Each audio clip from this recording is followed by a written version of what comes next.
Então, bom dia.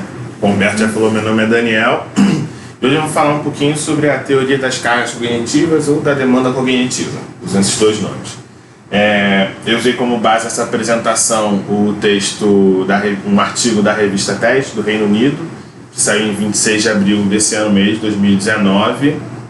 E também usei materiais de internet, uma tese de doutorado, e as fontes estão no final do artigo, do PDF, para quem precisa ver. Então, quando eu comecei a ler o artigo, eu comecei a me perguntar como que surgiu, já que ele já começa a falar da teoria em si.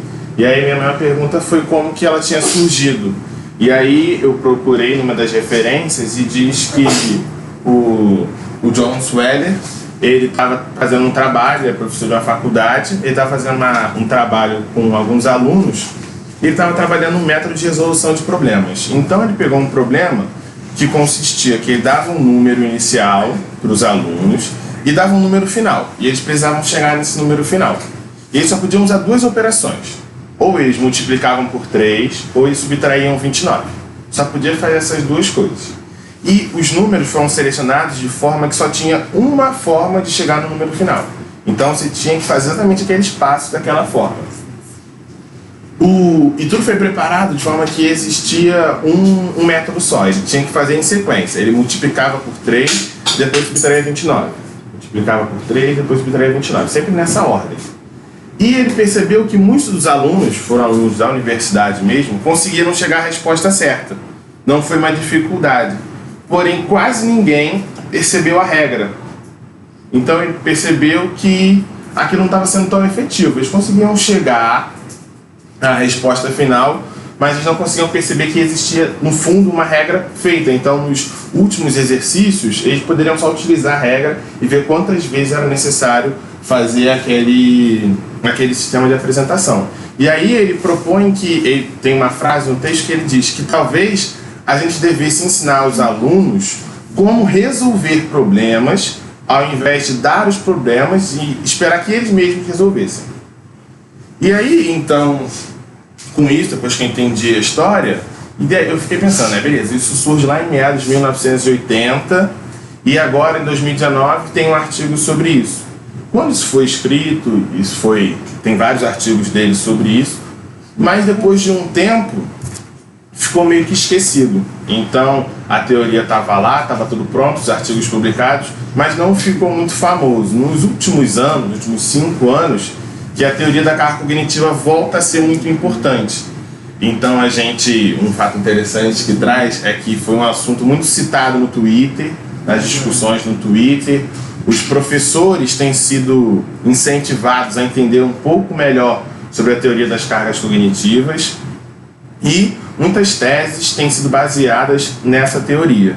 Então isso é que traz à tona novamente um assunto que foi escrito lá em 1980 e que agora em 2019, 2015 para cá volta a ser famoso. Então por esses motivos que hoje a gente está falando sobre a teoria da carga cognitiva. E agora, fazendo um pouco de apanhado histórico e mostrando por que a gente está tratando sobre isso, eu queria que vocês falassem um pouquinho o que vocês conseguem imaginar que é a teoria da carga cognitiva ou da demanda cognitiva para vocês. Antes da gente falar, saber o que essas palavras passam para a gente. Mas essa capacidade, o máximo que eu lembro, a parte da cognitiva era a capacidade de manipular mentalmente materiais, objetos, representações. Mais alguém? Umas 3 pessoas, pelo menos, para a gente conseguir... Que cada tipo de exercício ou tarefa que o aluno tem que resolver demanda uma certa carga cognitiva e isso precisa ser estudado. Mais alguém? Dependendo de certos tipos de exercício, vai demandar certas áreas de cada um, por exemplo. Vai demandar um raciocínio lógico, vai demandar vai demandar um pouco sobre aritmética, vai demandar uma área de abstração. Então, acho que esses cargos cognitivos seriam meio que, sei lá, de cada pessoa. De cada pessoa em cada situação para que seja resolvido um certo problema. Não só tendo peso quanto área, né? De atuação. Pode ser também nem só da matemática, talvez, sei lá, uma Parece um ponto. Aprender a Andar de bicicleta e aprender a dirigir um carro. Qual que tem uma carga cognitiva para vocês? Ou é a mesma coisa? Carro. Bicicleta é mais difícil. Acho que a bicicleta é mais difícil. Acho que eu faço, né? E um avião? Alguém pilota avião aqui? Só o Lucas Jesse. Pois é. Bem, se a gente fizer um apanhado, tudo que vocês falaram tem muito sentido. Ele diz que a nossa capacidade cognitiva ela tem um limite, que a gente já consegue imaginar. Então ele diz que a gente tem que tomar cuidado com esse limite que a gente tem. Então, por exemplo, a gente costuma evoluir nossa capacidade mental conforme a gente vai ficando mais velho. Então, por exemplo, crianças têm uma capacidade cognitiva um pouco menor do que pessoas que vão ficando mais velhas. E a gente precisa tomar cuidado com isso. Esse é um dos pontos. Ele fala que nós, professores, a gente precisa pensar nesse fato quando a gente planeja nossas atividades, nossos exercícios e a nossa aula. A gente não pode chegar para uma criança e exigir muito dela, não só pelo conteúdo. Não é questão de você trabalhar um conteúdo difícil, é questão de como você vai trabalhar. Você pode dar soma e subtração de uma forma muito complicada. Não, a gente precisa exigir, segundo a teoria da carga cognitiva, o mínimo. Não é o mínimo possível, mas a gente precisa estar naquele nível, a gente precisa trabalhar no nível que ela vai entender. Então, para a gente conseguir montar materiais, para a gente conseguir se basear na teoria da carga cognitiva, tem uns princípios. E esses princípios são para montar materiais. Então, é para você montar um livro, talvez montar uma apresentação, um vídeo. O primeiro princípio é o princípio da representação múltipla. Então, ele diz que é melhor a gente usar palavras e imagens do que só palavras ou só imagens. Se a gente conseguir convergir as duas coisas e usar bem as duas coisas, isso costuma render frutos melhores. E, além disso, o princípio da proximidade espacial, ele trabalha junto com o princípio da representação múltipla, é que a gente precisa utilizar junto. Então, não adianta você apresentar um texto corrido, muito grande, e aí você disserta sobre aquilo, aí depois você apresenta a imagem. O ideal é que a gente utilize as duas coisas juntos. Então, que na nossa apresentação, no nosso material, a gente consiga mesclar palavras e imagens de forma a manter o aluno prestando atenção. E o princípio da coerência, que é uma das bases bem fortes da teoria da carga cognitiva, que é da gente tirar coisas irrelevantes. A gente vai ver mais para frente que ele diz que coisas irrelevantes demandam uma carga cognitiva. Você põe talvez uma imagem que não acrescenta em nada, isso vai tirar o foco do aluno, ele vai pensar naquilo, e isso daí vai ser um trabalho cognitivo que ele vai usar. Essa parte está no artigo da revista PES? Não. Está naquele outro que eu tinha comentado. Tem o princípio das diferenças individuais, que é muito falado, né? Aqui na própria faculdade, que alunos são indivíduos, e indivíduos diferentes. Então, apesar de terem cargas cognitivas parecidas, alunos vão compreender melhor matérias de forma diferente. A gente precisa se ater a isso também. Talvez o aluno tenha facilidade em matemática, ele vai entender aquilo mais rápido, e o aluno tem mais dificuldade em matemática, ele vai demorar mais para conseguir prestar atenção nisso. E a gente precisa também tomar cuidado com isso na hora de montar os nossos materiais. E o princípio da redundância que eu coloquei, mas ele é mais para animação. Ele diz que usar animação e narração junto potencializa o aprendizado do aluno. Então, esse é mais para se a gente for montar vídeos, certo? Montar algo bem animado, que ele diz. E todos esses princípios têm um esqueminha, que é como a gente deve trabalhar em sala de aula. Então, para a gente ter uma aprendizagem eficiente, aí ele usa 3 imagens, né? A gente precisa reduzir a carga irrelevante, que dá para a gente entender o que é de fato irrelevante, o que não está diretamente ligado ao que a gente quer ensinar. A gente aumenta a carga relevante, que são as atividades que vão ajudar. Então são os exercícios, as dinâmicas, são coisas que vão de fato ajudar o aluno a entender. E o sozinho é no sentido da gente clarear a carga intrínseca. Então, quando eu estava pensando, pensei, por exemplo, no log, né, que costuma ser uma matéria que as pessoas têm dificuldade. Bem, nosso objetivo vai ser clarear, demonstrar, apresentar logo de uma forma que o aluno consiga entender de forma mais prática, já que a dificuldade é inerente ao aluno. Então você pode ter dificuldade ou não, isso aí a gente não consegue mexer nisso, mas a gente pode apresentar a matéria de uma forma mais clara, de uma forma que o aluno vai entender melhor, certo? Então aí a gente tem as instruções mais específicas ainda. Então, para a gente planejar uma aula, se a gente for fazer uma dinâmica, por exemplo, instruções bem claras, Então, sem deixar muitas coisas subentendidas, tendo que ser o máximo claro possível nos exercícios e nas dinâmicas, a ausência de informações irrelevantes, que eu já tinha comentado, evitar distrações. Então, se a gente, por exemplo, vou fazer uma atividade, então evitar distrações, tentar fazer com que o aluno fique ali naquele ciclo, prestando atenção na atividade e resoluções claras. Isso aqui é quando a gente apresenta exercícios, que é uma coisa que também já é falado. Então, a gente apresentar resoluções claras, então no esquema de não pular muitas partes, você ir escrevendo tudo, isso facilita o aluno entender. Ele vai deixar de gastar um pouco do trabalho cognitivo dele pensando naquele passo a passo. Então, isso aqui é quando a gente apresenta as resoluções. Então, resoluções claras facilitam a compreensão do aluno. No entanto, da metade para o final do texto, ele faz o contraponto. Então, ele mostra alguns pontos negativos, ou na verdade só algumas observações que podem refutar ou não a teoria das caixas cognitivas. Um dos exemplos são as crianças com transtornos do déficit de atenção e hiperatividade. Ele diz no texto que crianças que tenham esse transtorno precisam de um nível de complexidade maior nos exercícios, para elas se manterem atentas. E aí, então, eu lembrei de uma amiga minha, que ela faz psicologia na UERJ, está no 5º período, e eu lembrei que ela faz parte de um programa, o Contexto, que trabalha com uma criança que de fato tem um transtorno de déficit de atenção e hiperatividade. E eu perguntei para ela como ela trabalhava.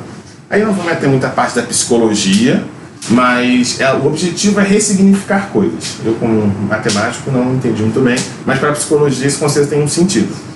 Então eu perguntei, como você trabalha isso? Ela falou, com atividades. Então são atividades, coisas que a gente também trabalha em sala de aula. E ela disse que para manter uma criança com esse transtorno atenta ao que a atividade está pedindo, o ideal é usar arte. Então é música, pintura, desenho.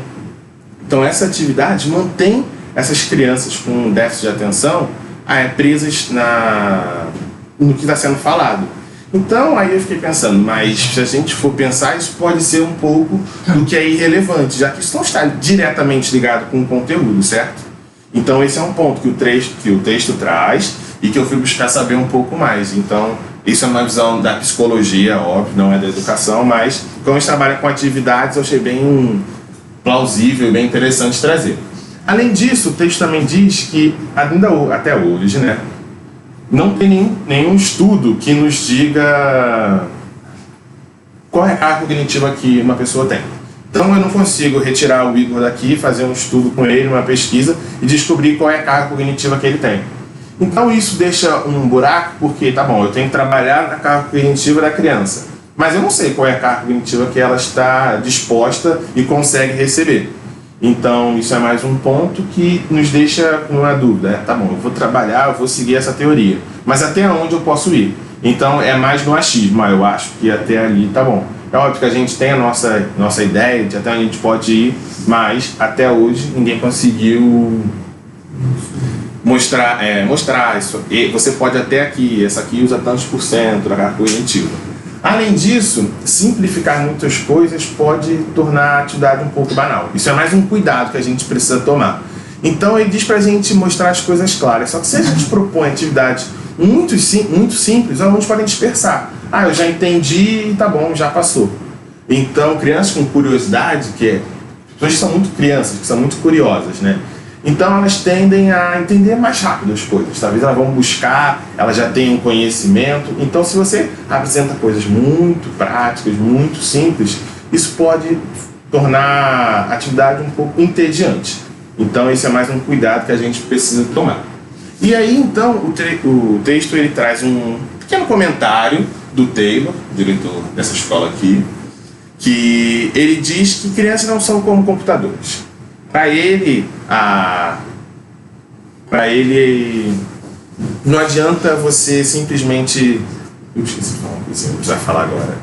É que a teoria da carga cognitiva, ela se baseia que aprendizado é a gente gravar as coisas, a gente interiorizar as coisas e decorar isso a longo prazo. Então é que você não perca aquilo. Então se hoje eu falo uma matéria, então vocês aprendem, e daqui a um tempo, quando vocês precisarem, vocês vão relembrar da matéria e vão dar um novo significado para aquilo, e vocês vão levar isso para sempre com vocês. Isso é a base. da teoria da carga cognitiva. Então, é você guardar uma coisa a longo prazo, isso é aprender. E para o Taylor isso não é muito certo, porque é como se a gente tratasse crianças como computadores, que você coloca um pendrive, transfere o arquivo, deixa lá dentro, e isso daqui a 5 anos eu precisar, eu consigo acessar. Então essa é uma crítica que ele faz, ele fala que aprender para ele não é guardar a longo prazo um conhecimento. E a conclusão da autora é que são 3 pontos. Talvez isso generalize muitos alunos.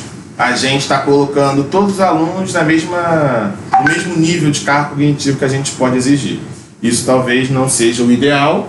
Além disso, ele diz que todo mundo já usa esse raciocínio, e eu não discordo. Todo mundo pensa uma atividade e lembra, é uma criança, é um adolescente, já está iniciando agora, já está há muito tempo.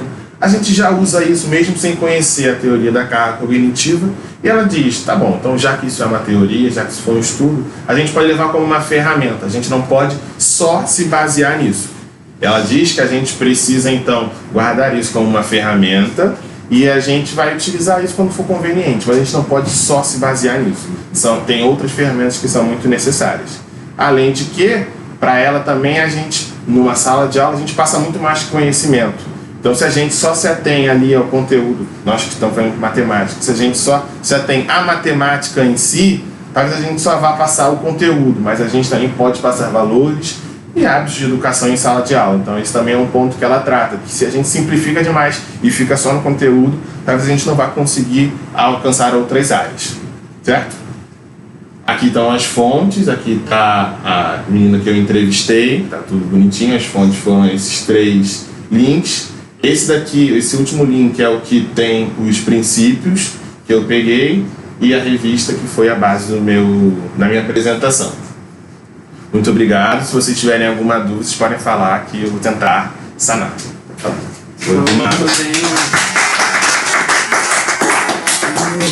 Sobre essa questão de atividade que você estava falando para usar na sala. Tem aluno que tem mais facilidade. Beleza? E se você passar uma atividade que para você já é o suficiente para a carga cognitiva de um aluno, mas não é para outro? Ou como é que você ia fazer isso? Você ia separar exercícios, tipo, esse daqui eu acho que esse aluno consegue fazer e esse daqui já é para outro? O objetivo, uma das ideias que ela dá é que você tem um plano B. Então você planeja a sua atividade, está aqui. Aí eu percebi que você já acabou a atividade, está mexendo no celular. Então tem uma atividade que é mais complexa, que provavelmente, bem provavelmente você vai conseguir fazer, já que você já acabou e toda a turma não terminou. E eu vou te apresentar essa atividade. Então mantenho você inteirado, você prestando atenção, eu continuo passando conhecimento e eu não deixei de alcançar os outros alunos que não conseguem alcançar um nível de complexidade muito alto ainda. Diga, João. Você deveria como exercício mais complexo? Aí. Mal, você pergunta chata, você. Então, peraí. Então, o que seria um exercício mais complexo? Então, vamos supor, se eu mesclo muitos conteúdos, muitos tópicos da matemática, certo? Eu estou demandando uma alta carga cognitiva, eu estou fazendo com que você lembre de, sei lá, vamos começar eu vou pedir para que você lembre de multiplicação, de potenciação, de radiciação, talvez, um exercício. Talvez você consiga fazer isso tranquilamente, mas o Eduardo talvez ele tenha esquecido um pouco de potenciação. Então o objetivo é que você trabalhe primeiro o que é mais necessário. E, por exemplo, como o Jeffrey perguntou, aí se você já terminou o que é mais necessário, então eu posso começar a apresentar exercícios que vão integrar mais as áreas de conhecimento. Então é pensar, de fato, o que dá mais trabalho de fazer? Como se a gente pensasse em trabalho. O que dá mais trabalho? O que dá mais trabalho demanda uma carga cognitiva maior. Então esse é um exercício mais complexo. Uma dinâmica que, por exemplo, exigisse muito do aluno, o aluno montar muitos exercícios, coisas muito complicadas demandam carga cognitiva muito altas. Com relação a isso, eu lembro que as questões, o Enem ele tem uma matriz de habilidades. E um princípio, quando você vai elaborar uma questão do Enem, é que cada questão só pode cobrar uma habilidade. Você não pode criar uma questão que combine 2 ou 3 habilidades. Porque se você combinasse 2 e 3, aí a demanda cognitiva sobe, né? Então o padrão é esse. Uma habilidade por questão. Você nunca... Talvez se inspire nessa teoria. O Enem faz isso justamente porque eles têm que classificar as questões, eles têm uma classificação para eles de questão fácil, difícil, para poder fazer aquele lance do TRI, Eu poder dizer, se o aluno acertou uma questão fácil e se o aluno ele tem que dar um ponto maior para uma questão fácil, ele não pode errar uma fácil e acertar difícil. Como é que classifica uma questão fácil? Então, aí Porcentagem de acesso total. Eles fazem um teste com um grupo pequeno de alunos. Não, é porque, por exemplo, assim, E aí que as provas podem vazar, né? na área de... Desculpa, pode falar. Ah, tá. É porque, por exemplo, na área de ciências da natureza, eles consideram biologia fácil, química médio, física difícil. Não, mas tem questão de não, biologia é isso que que é eu tô falando que na área de natureza, no Enem, é separado nessas 3 matérias. Aí eles consideram que a área de biologia é mais fácil, as questões. Quem O Enem. Eu aprendi no meu pelo menos no meu pré-vestibular, me falaram pra mim que era assim. Se tem essas 3 matérias na ciência da natureza, biologia tende a ser mais fácil, química média e física mais difícil.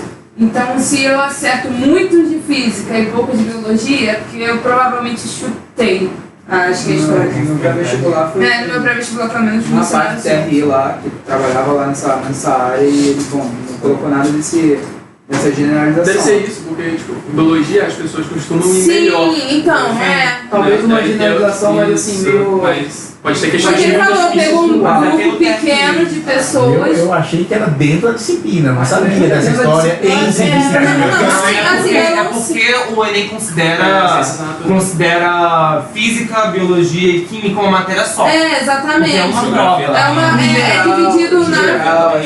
É considerado ciência da natureza. É uma coisa só, é uma coisa só. Mas isso aí ela tenta dar uma generalizada conceitual. Geralmente questões de física são um pouco mais difíceis. Geografia, história, filosofia. Não, a geografia. Mas tem questão de física que é mais fácil também, né? Não é só por matéria, né? Não, Por não questão. divide por matéria. Divide por questão. Divisão por questão. E é comum que as pessoas coloquem a biologia na frente lá, como mais fácil. mais fácil. Eventualmente vai aparecer uma questão que é só você fazer uma regra de 3, que acaba todo mundo acessando porque todo mundo faz regra de 3 em física. Sim. E fica como fácil. Sim. Não é uma regra. Mas uma das coisas que eu percebi ali, né, que eu não pensaria nisso, é no fato da criança ter um menor carga cognitiva, porque todo mundo fala que a infância é a melhor idade para aprender coisas novas, né? Então parece que vai de encontro, né? Colocar para aprender mais coisas vai cobrar mais, né? Mas coisas mais práticas, né? A gente não pode exigir um alto nível de complexidade. Abstração. A questão é, é aquela coisa, não existe ainda nada que mostre qual é a carga cognitiva de cada um. Mas se você não pode exigir um alto nível de complexidade, já que ele está começando a aprender as coisas, você pode ensinar muitas coisas mais básicas. Então diz que a gente não pode exigir que o aluno preste, a gente não pode apresentar coisas irrelevantes e coisas muito complexas. Mas a gente pode botar questões que exijam, que ensinem bastante aos alunos, às crianças. Outra coisa que eu fiquei dúvida também é na parte de artes ali, né? Que ele falou que a arte usava imagens, né? Usava a própria arte mesmo, tudo tem a ver com a arte. E quando que essa arte vai ser relevante e quando vai ser uma tentativa de deixar relevante, mas na verdade tirar o foco? Então, tudo que é irrelevante é o que não está ligado ao conteúdo. Tudo que está ligado ao conteúdo é relevante. Então, se eu peço para vocês fazerem um desenho que tem a ver com a matéria, então está diretamente ligado, isso é relevante. Mas se eu estou pedindo para você fazer um desenho, porque, por exemplo, você é uma criança que tem déficit de atenção e eu preciso te manter prestando atenção, que caso você tangencie um pouco, vai ser difícil de trazer de volta, isso é irrelevante. Eu não vou estar te ensinando nada a partir desse desenho. Então, o que é irrelevante é o que de fato não está ligado ao conteúdo, é irrelevante. Diga, Eduardo. Como é que você avalia o uso de jogos da matemática nessa teoria de redes cognitivas? É porque tem até, pode ter alunos que percebem a matemática ali dos jogos e tem outros que só estão jogando.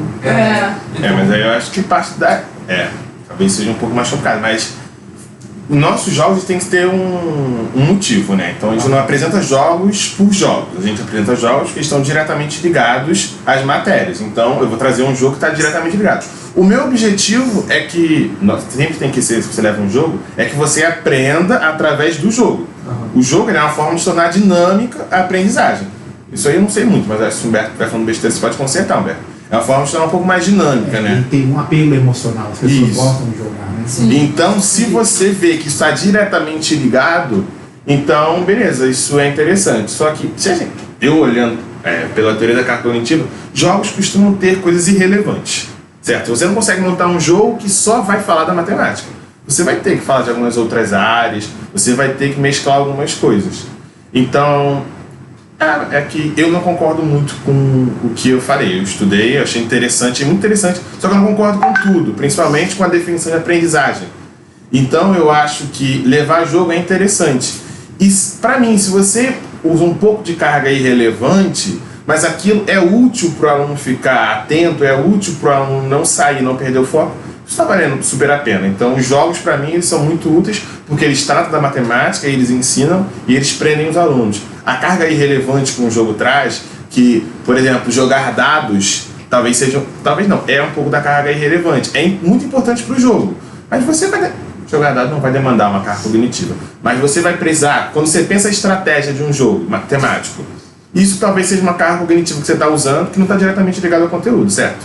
Um jogo de andar no tabuleiro, aí você tem que pensar, o que eu tenho que fazer aqui? Isso é uma carga cognitiva que não está ligada diretamente ao conteúdo, então isso é uma carga irrelevante, mas é super relevante para o jogo. Então o jogo, na minha opinião, é muito útil, mas pela carga cognitiva ele tem pontos positivos e pontos negativos. Eu acho que até também porque o aluno geralmente ele está muito focado, assim, quando pensa em matemática, pensa ali naquela matéria, fórmula jogada no quadro.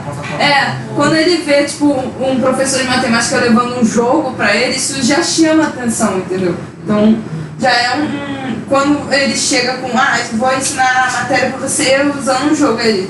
Matemática com jogo e tal, já é um jeito de chamar a atenção e até prender mais a atenção do aluno. É muito emocional. No ensino médio eu tive bastante jogo envolvendo aquele site mesmo que a gente citou aquele dia. E só as pessoas que gostavam daquele site, verdade, era quem já estava antes interessado na matéria. Quem não estava interessado decorava as respostas e depois jogava já respondendo sem nem pensar, sabe? Só quem gostava de matemática de verdade ficava ali jogando, interessado. É um dos pontos também, essa coisa decoreba, né, que é muito usada na matemática.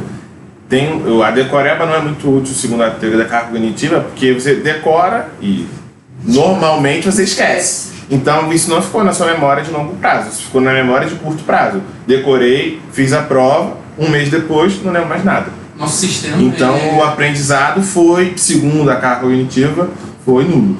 Você simplesmente esqueceu e não vai fazer novos significados para aquilo.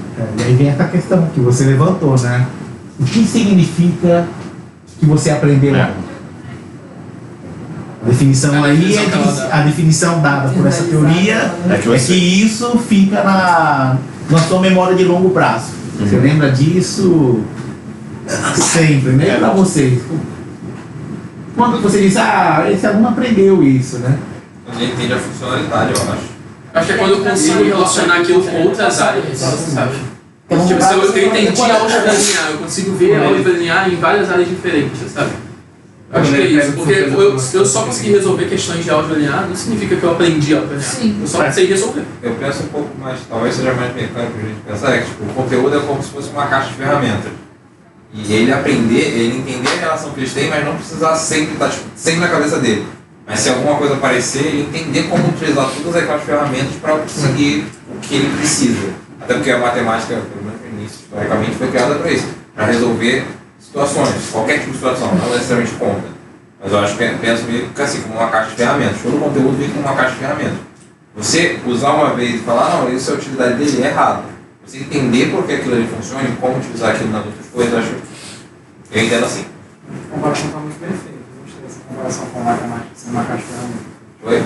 Eu gostei mesmo dessa comparação que você fez, acho que é bem válido. Porque não é só, tipo, quando eu digo ferramenta, não é só porque só para conta. Poderia ser história, como a gente vem estudando. Mas continua sendo uma ferramenta para você entender como a história está funcionando. E observar aquilo no mundo real. Porque você bate de frente com alguma situação e você, a primeira vez você não vê a matemática daquilo, mas, por exemplo, tem uma situação que só se resolve se você parar para pensar e observar que aquela situação demanda uma carga, sei lá, de matemática, uma carga que você vai ter que parar para pensar, analisar, observar padrões, para poder resolver através do conteúdo que foi ensinado dentro de uma sala de aula e a princípio não foi reparado. Eu vejo mais a questão de interdisciplinaridade. O exemplo que eu tenho na aula de novas tecnologias, quando eu fui fazer meu trabalho, o Humberto falou, usa a geometria analítica.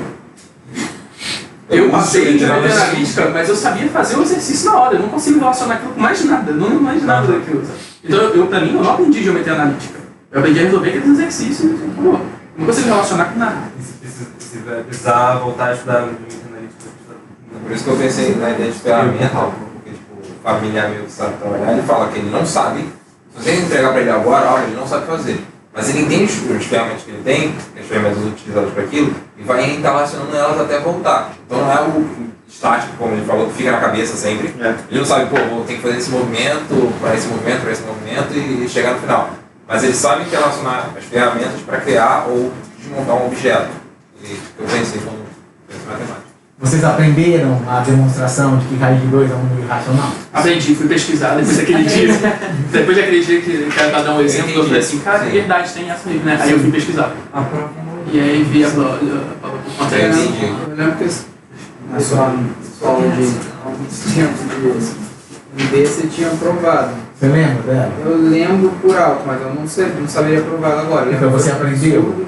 Você entendeu na época? Eu entendi na época, mas... Na Não época, aprendeu. Eu não aprendi, eu só aceitei, legal. Assim, então, tá aprovado, mas eu não lembrei. Se eu começar a fazer agora, eu consigo chegar lá, mas não está gravado na minha cabeça. Como eu tinha falado, é uma ferramenta que está aqui, eu sei que está aqui, porque eu sei como começar, e aí ao longo da conta eu vou desenvolvendo.